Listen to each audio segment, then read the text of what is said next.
রাঙামাটির কাপ্তাই উপজেলার চন্দ্রঘোনায় অবস্থিত এশিয়ার অন্যতম কাগজ উৎপাদন কেন্দ্র কর্ণফুলী পেপার মিলস লিমিটেডে দীর্ঘ প্রায় ২৫ বছর ৭ মাস দায়িত্ব পালনের পর চাকরি জীবনের ইতি টানলেন আনিসুর রহমান।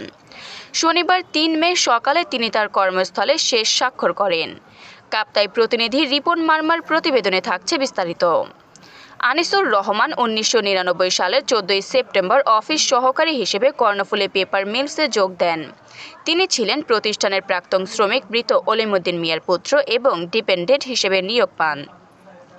তার জন্ম ১৯৬৬ সালে চন্দ্রঘোনায় হলেও পৈতৃক নিবাস মুন্সিগঞ্জ জেলার বিক্রমপুরে। তিনি শিক্ষা জীবন শুরু করেন Karnaphuli paper mills school and college থেকে ১৯৮২ সালে এসএসসি পাশের মাধ্যমে। এরপর ১৯৮৪ সালে কর্ণফুলী কলেজ থেকে এইচএসসি এবং ১৯৮৬ সালে রাঙ্গুনিয়া সরকারি কলেজ থেকে ডিগ্রি সম্পন্ন করেন। চাকরির জীবনে তিনি একাধিকবার কেপিএম শ্রমিক কর্মচারী ইউনিয়নে নেতৃত্ব দিয়েছেন। পাশাপাশি নাট্যকার, অভিনেতা ও পরিচালক হিসেবেও তার খ্যাতি রয়েছে। শিল্পকলা একাডেমি কাপ্তাই প্রযোজিত এবং জন অশোক বারে রচিত তার সর্বশেষ নির্দেশিত নাটক ছিল এবং অবক্ষয়। এছাড়া তিনি একাধিক গানের মিউজিক ভিডিওতেও অভিনয় করেছেন। বর্তমানে তিনি কাপ্তাই উপজেলা শিল্পকলা একাডেমির কার্যকরী কমিটির যুগ্ম সম্পাদক। ব্যক্তি জীবনে আনিসুর রহমান শাহিদা রহমানের সঙ্গে বৈবাহিক বন্ধনে আবদ্ধ। তাদের এক ছেলে ও এক মেয়ে সন্তান রয়েছে। মেয়ে বর্তমানে নোয়াখালী বিজ্ঞান ও প্রযুক্তি বিশ্ববিদ্যালয়ে পড়াশোনা করছেন। চাকরির শেষ দিনে তাকে শুভেচ্ছা জানাতে কর্মস্থলে উপস্থিত হন রাঙ্গামাটি জেলা বিএনপির যুগ্ম সম্পাদক ও সাবেক উপজেলা চেয়ারম্যান মোহাম্মদ দিলদার হোসেন।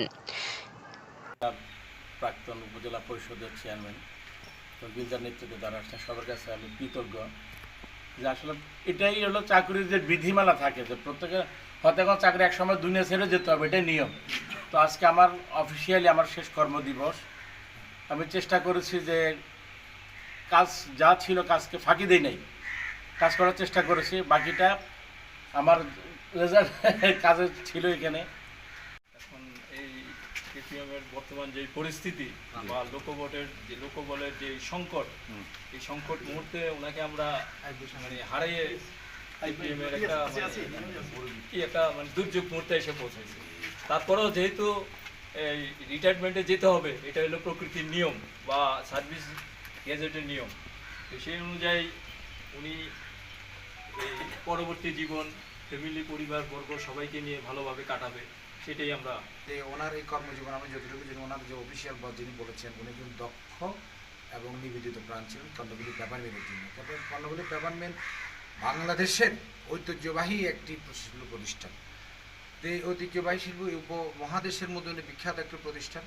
শুরু থেকেই কিন্তু এটার অনেক ইতিহাসে জড়িত। বাংলাদেশের স্বাধিকার আন্দোলনে যখন আন্দোলন হয় তখন কর্ণফুলী পেপার মিলের কাগজ এবং পাট নিয়েই কিন্তু প্রথম সূত্রপাত হয় দাবি দেওয়া স্বাধিকার আন্দোলন। সাবেক ভাইস চেয়ারম্যান নূর নাহার বেগম, ইউনিয়ন বিএনপির সভাপতি মোহাম্মদ জাকির হোসেন, ছাত্রদলের সদস্য সচিব মোহাম্মদ ইব্রাহিম সহ বিএনপির অঙ্গ সংগঠনের নেতৃবৃন্দ। পরবর্তীতে কর্ণফুলী পেপার মিলস লিমিটেডের ব্যবস্থাপনা পরিচালক মোহাম্মদ শহীদুল্লাহ আনিসুর রহমানকে আনুষ্ঠানিকভাবে বিদায়ী ফুলের শুভেচ্ছা ও সম্মাননা স্মারক প্রদান করেন। এ সময় উপস্থিত ছিলেন উৎপাদন বিভাগীয় প্রধান মোহাম্মদ মইনুল ইসলাম, এমটিএস বিভাগীয় প্রধান ইঞ্জিনিয়ার আবুল কাশেম রনি, হিসাব বিভাগের কর্মকর্তা শফিউল ইসলাম মিলন সহ অন্যান্য কর্মকর্তা কর্মচারীরা। আফরিন মোমো, দৈনিক খোলা চোখ। আপনার স্বপ্নের যাত্রা হোক ফ্লাই ইনফিনিটির সাথে।